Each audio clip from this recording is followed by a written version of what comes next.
Marcus Freeman is facing two of the most important hires he's ever had to make in his brief career as the head coach of Notre Dame, and it appears he's closing in on a new defensive coordinator and a new general manager. But are these the best candidates for the jobs? That's next on Locked On Irish.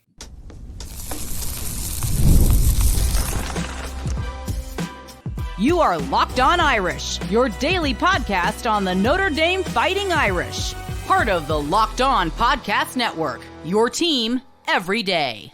What's up, and welcome into Locked On Irish, your daily Notre Dame podcast. I'm your host, Tyler Wojciak. I'm a Notre Dame alum and producer at Fox Sports, and I'm releasing this episode a little bit earlier than I usually would. So for some of you, it's Wednesday night, January 29th, or the morning of January 30th. And if that's the case, thanks for making this your first listen of the day.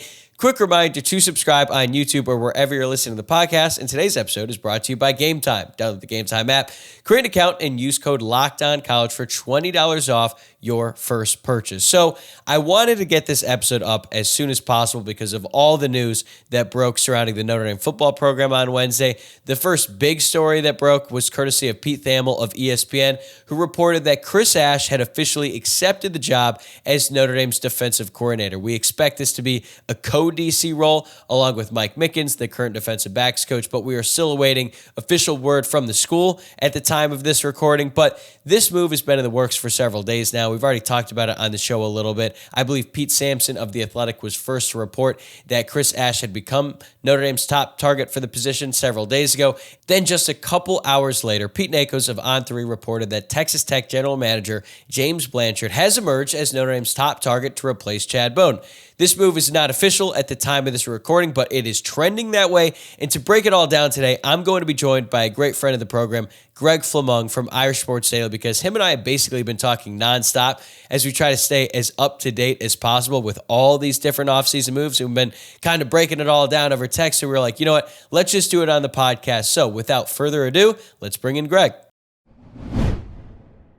All right, Greg Flammang from Irish Sports Daily is back on the show, and we have got plenty of news to talk about today. So based on multiple reports, Notre Dame is set to hire Chris Ash to replace Al Golden as defensive coordinator, potentially as the co-DC with current defensive backs coach Mike Mickens. And Pete Nakos of On3 reported that Marcus Freeman is targeting Texas Tech GM James Blanchard to replace Chad Bowden. Let's start with the Ash move first. We kind of knew this was coming for several days now, so take me through your initial reaction when you heard his name to where you're at now that it's basically official. I think first I thought this is not a move that Notre Dame needs to make. I thought they could get someone who was a little bit more established in college football right now. Coming off of the seasons, not just this year, but the season they had before, seventh in F plus in 2023, third in F plus this year, and then a run to the national title game. You had Al Golden move on to the NFL. So it's basically, that's everything you kind of want from a defense as a defensive coordinator, right? You want elite ingredients to work with. Notre Dame has that. And then you want mobility. You want upward mobility. And you were able to get that from Al Golden as well. So I thought they could go a little bit more, higher pedigree within college football. It's, Chris Ash, everything that you kind of know about him, all the good stuff that's about him, it's about a decade ago, right? So there's kind of a high risk, high reward, I guess, on him in that front. Now that it's been, I've had a few days to process it, and my colleague Jamie Uyama as well, kind of dug into the pros and cons of this, and there's definitely reasons it can work. He had been told from someone who had been in like a blue blood college football program for the last 20 years, said Chris Ash is an elite X and O guy, like really into the details on X's and O's. One of the best safety coaches in the nation, if not the best safety coach in the nation. So I think the pairing with him and Mike Mickens, it's being reported that he is going to be retained by Notre Dame. The pairing of Chris Ash and Mike Mickens in secondary with Mickens on corners, Chris Ash on safeties, it might be the best secondary combination in the nation. It's pretty. I told Jamie, I don't know that you could even refute that. So he has coached elite defenses. He did it at Wisconsin. He did it at Ohio State. It was a while ago, but it did happen. And so there was a time when this would have been seen as the home run you could hit, right? It's been a while since then. There's questions to answer about, how ready is he to coordinate a high-level defense in 2025? There's some questions about temperament. He must have answered those questions to Marcus Freeman because this is the move Marcus Freeman went with. Yeah, and the fact that he has head coaching experience, this is something that Marcus Freeman clearly values on his staff. And we're going to get into the pros and cons you just mentioned, but there's one that maybe, not that many people are talking about. So Chris Ash had an 8-32 overall record as the head coach at Rutgers. What are the odds that Freeman hired Ash just so he could ask him what he would do in any given situation as the head coach, just so he can do the opposite? It's possible, right? You want all perspectives. Yeah, it's like George Costanza from Seinfeld. Do the opposite, right? And so that's something you can lean on there. Yeah, any and all perspectives are welcome in the Marcus Freeman coaching staff. Yeah, I'm obviously kidding, and I saw people, they make the comparison with Al Golden, and I get it. Wasn't necessarily the hot name, caught some people by surprise, but I think there's a lot of differences there. And we also have the benefit of hindsight to know that the Al Golden hire was an absolute home run hire.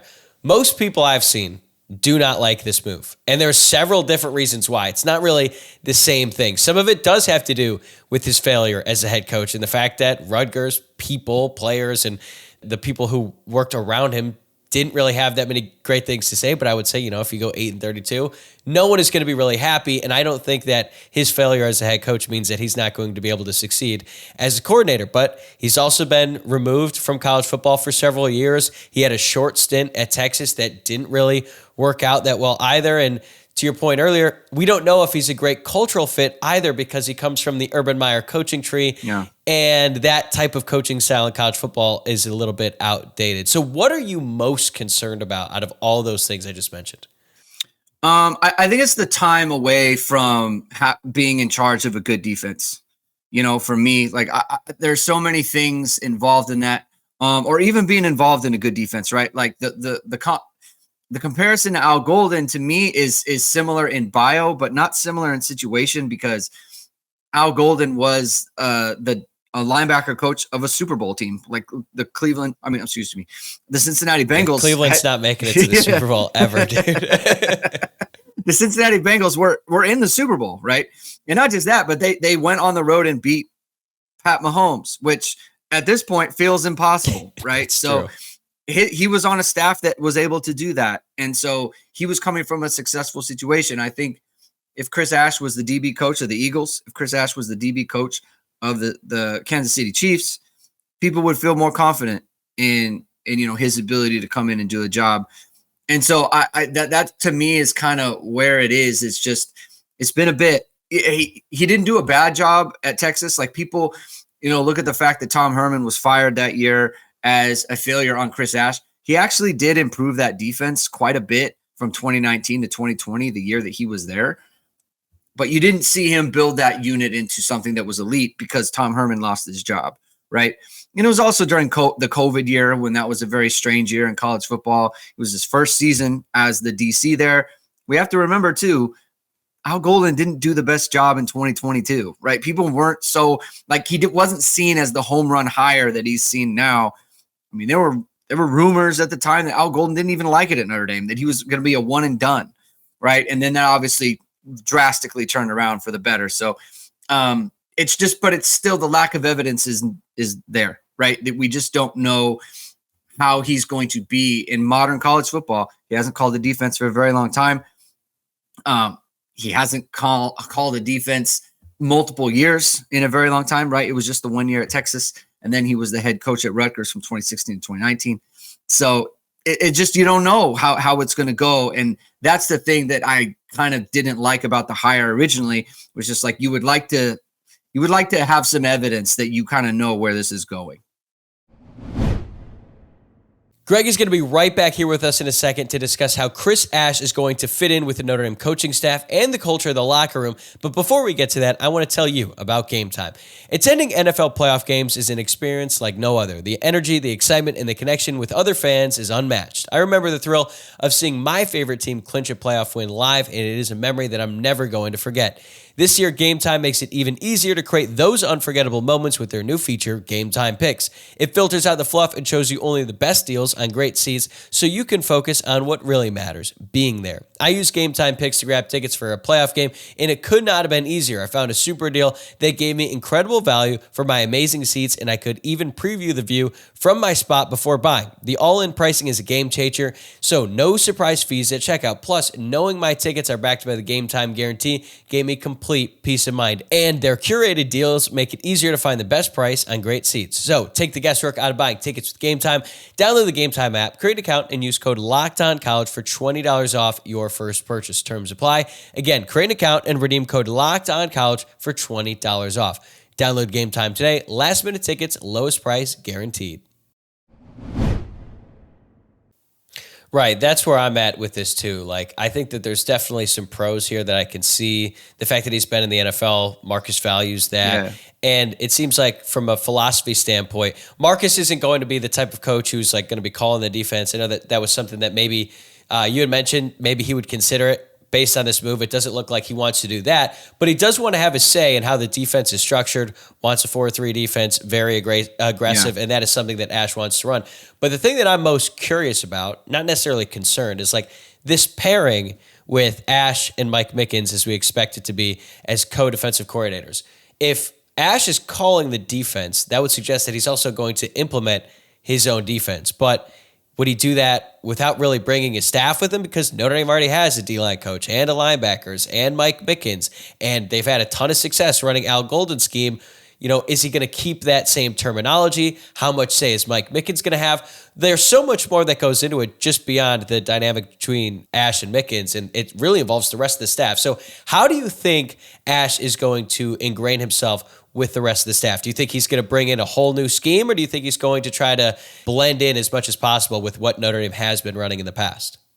This is a situation where I think the press conference, when they announce it, I mean, it's a big enough position where there's going to be a press conference with Marcus Freeman and Chris Ash. He's going to answer questions about what you just said, right? Because I think that's a really good question. It's something that I think everyone is wondering. Are you bringing your own stuff? Are you going to run what you've been running, right?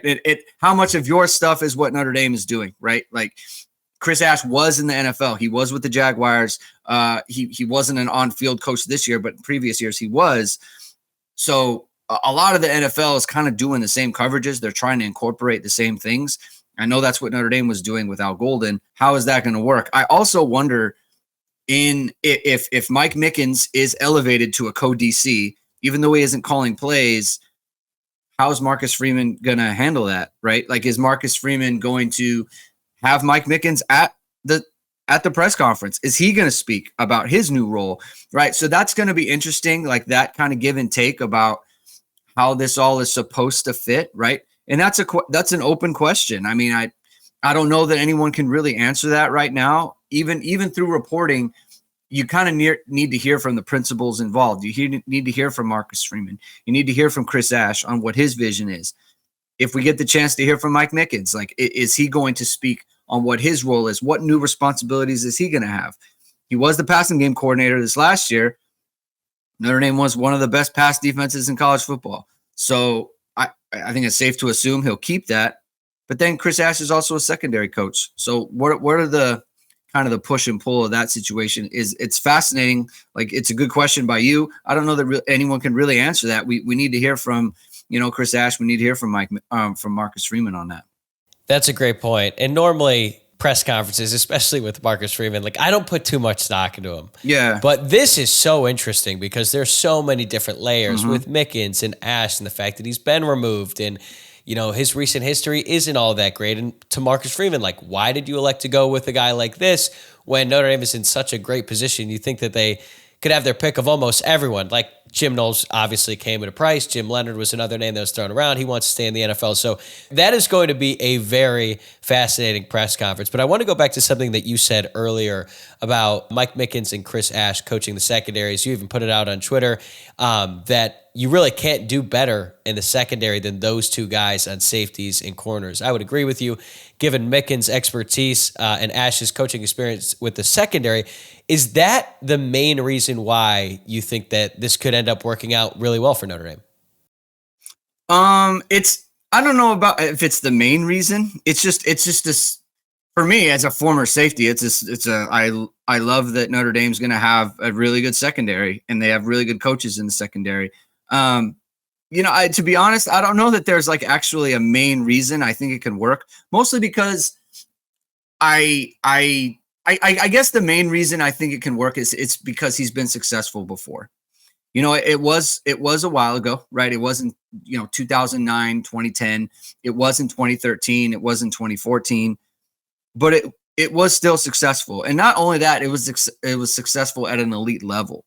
I mean, Ohio State was not an elite defense when Chris Ash came in, and then they became an elite defense. They won a national championship, right? And so he was able to come in and do a job like that at the highest level in the sport. And so I think for me, it's like at least you have that track record, right? That is something that Al Golden did not have. He had never coordinated a defense that was that elite, right? And so, while he had gone on, he proved to be a capable head coach. Certainly, Al Golden did, but he hadn't had success like he had at Notre Dame, right? So this was, I don't want to say unprecedented for him, but it was a step above what he'd done, right? If Chris Ash takes Notre Dame to the heights that he took Ohio State, this will be his second time around.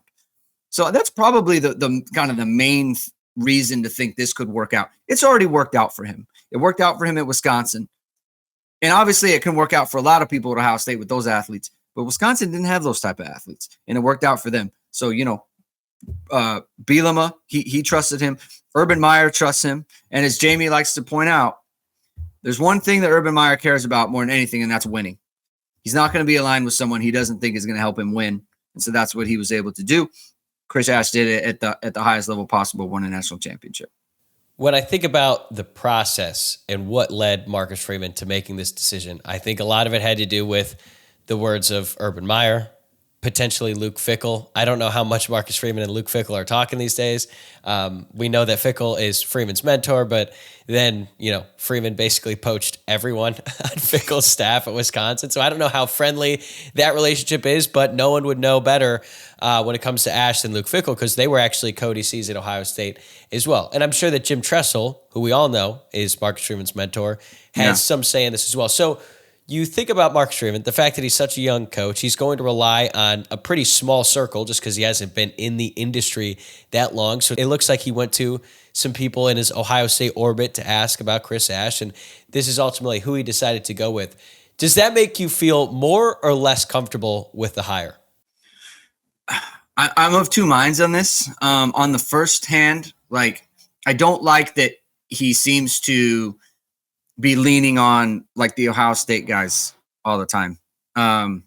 Just generally but on the other hand, right. You say this about Marcus Freeman. Chad Bowden's one of his best friends. They kind of let him go. Right. Pete Sampson said if Notre Dame wanted to keep Chad Bowden, they could have. They chose not to. Mike Mickens is one of his best friends in the world. I mean, they've known each other since high school. He could have just given this job to Mike Mickens as well. And, say what you want about Marcus Freeman. If he will do whatever he believes is the right thing and not the easy thing. And I think, that goes along with his whole choose hard mantra, right? Like this is definitely, especially on defensive coordinator, like this is a risk, right? And he knows what he wants. He knows what he's looking for. I think that it's interesting to me. They went after Jim Knowles, who's obviously the hottest name in college football right now. But then they went after Jim Leonard, and then they went after Chris Ash, like two safety coaches, like two kind of the same pedigree of coordinator and the same type of person, right? And so Marcus Freeman has something in mind that he wants, and he went after it. And, to their credit as well, it was a lot smoother than some of the other searches they've had, right? Like this one went pretty smoothly. They went from one to the next, and then they got it done, right? Which is nice to see. So you can't really hate on this process. He had something in mind. He went after it, and then he got it. You said it. This is a risky move in a way, right? But there's also a risk in promoting Mike Mickens to be the full-time defensive coordinator with no prior experience. And that is something that I've really been grappling with for this entire time, because I, like a lot of people, said, hey, I think Mike Mickens should get the job. It's his time. It makes sense. Marcus Freeman said he's ready, and now he's kind of gone back on that. I'm sure he probably wishes he could have phrased that a little bit differently now, just with the way things have transpired. Yeah. But clearly, Marcus Freeman, who works with Mike Mickens every single day, does not believe that he's ready at this time to become a full-time DC. And if you're Mike Mickens, I'm sure that he thought he's more than ready to take this job. So how do you think this move impacts Mike Mickens' future at Notre Dame? I think that this is more than likely, it's not a guarantee. I mean, this is probably his last year, and I think people need to start wrapping their mind around that, because unless Chris Ash is a one and out, if they are as successful as they want to be, and it carries him into another job or a job in the NFL that he wants to do that, then they can elevate Mike Mickens, then that'd be great, right? It does sound like they're going to bring him back, so they have the chance to do that. But I think it's more likely that Chris Ash is around for another season, and I don't know that it's reasonable to expect Mike Mickens to hang out for a second year as a co-DC in this situation. It's interesting. I talked to John Bryce today, and I had him on the podcast, and we were talking about Marcus Freeman's desire to stay the macro CEO level coach. And I think it's very possible that Marcus Freeman said, it's more important for me to be the macro coach and to be able to oversee the whole program than it is for me to elevate Mike Mickens to the defensive coordinator job and have me kind of as a pseudo co-DC in that situation and help him along. I think maybe Marcus Freeman felt like it's better for the program overall for me to be in the role that I've been in rather than take those responsibilities away to help one particular unit. So I wonder if for Marcus Freeman, it's less about whether he thinks Mike Mickens is ready and whether or not he thinks he's ready for a diminished role as the CEO of the program. And that's another thing about Marcus Freeman. He's very self-aware. He knows his strengths, right? And he will play to those strengths. And so again, we don't know all the machinations of what went into this, but I think it's an interesting kind of scenario that it's more about Marcus Freeman than it is about Mike Mickens.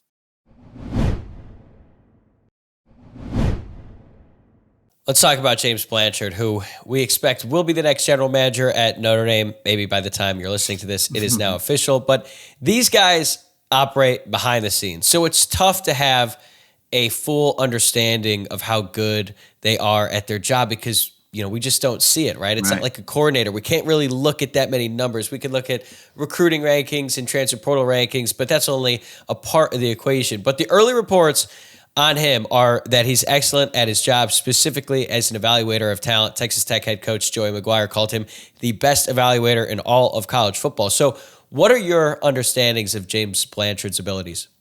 Well, we know that he was with Matt Rule at Nebraska. We know he went with Matt Rule in a kind of a scouting type of capacity when he went to the Panthers. Then he left there and went to Texas Tech. Matt Rule tried to get him back at Nebraska when he went back there. Matt Rule at Baylor, then Carolina. Then when he went to Nebraska, when Matt Rule went to Nebraska, he tried to take him with him. He couldn't do it, stayed at Texas Tech. We had heard at ISD that USC had gone after James Blanchard and wanted him for the position that Chad Bowden ended up taking. So that's kind of interesting. Kind of speaks to the caliber of, evaluator that he is.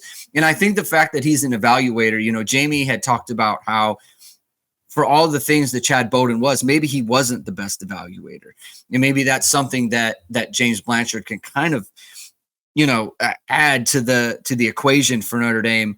If he's going to be a great evaluator, that's something that Notre Dame could really use in that role. So it'll be interesting, again, to kind of find out what his specific responsibilities are should he be the one who takes the GM role. I think this move represents a shift in how Notre Dame is going to handle that department, the personnel, the general manager. And I think that's actually part of the reason why they let Chad Bowden walk, because when he was brought on at Notre Dame, and you and I talked about this before, he was a high school recruiting guy, and he was excellent at that. He's a big reason why Notre Dame was able to build the roster that they currently have through high school recruiting, and he obviously helped out in the transfer portal as well. But this job that he's had for the past year, ever since Michigan went after him, is totally different than what he was doing before.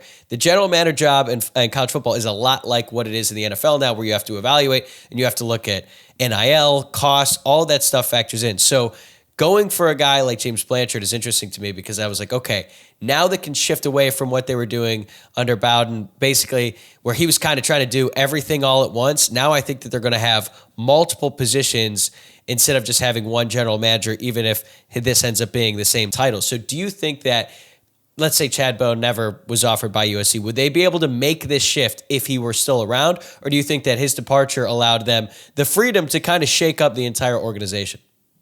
I think the departure showed them what it takes for them to have a department, not just within, as a GM, but also recruiting, human resources, like report staff, that it showed them like what type of investment you have to make. I think they really got into the market. Like you see the amount of money that Chad Bowden made. You see the amount of money that Courtney Morgan's making at Alabama and some of the top GMs around college football. John Bryce, again, on the show today, he talked about how Chad Bowden was making around $350,000. He's making upwards of 7 figures at USC. Courtney Morgan's reaching 7 figures at Alabama. This is the type of money that you have to invest in that situation. And I think we're going to find out that Notre Dame is going, closer to that number. And I think we'll see that that is the number that it took to land James Blanchard, because, again, he was pursued by USC, who was offering that kind of money.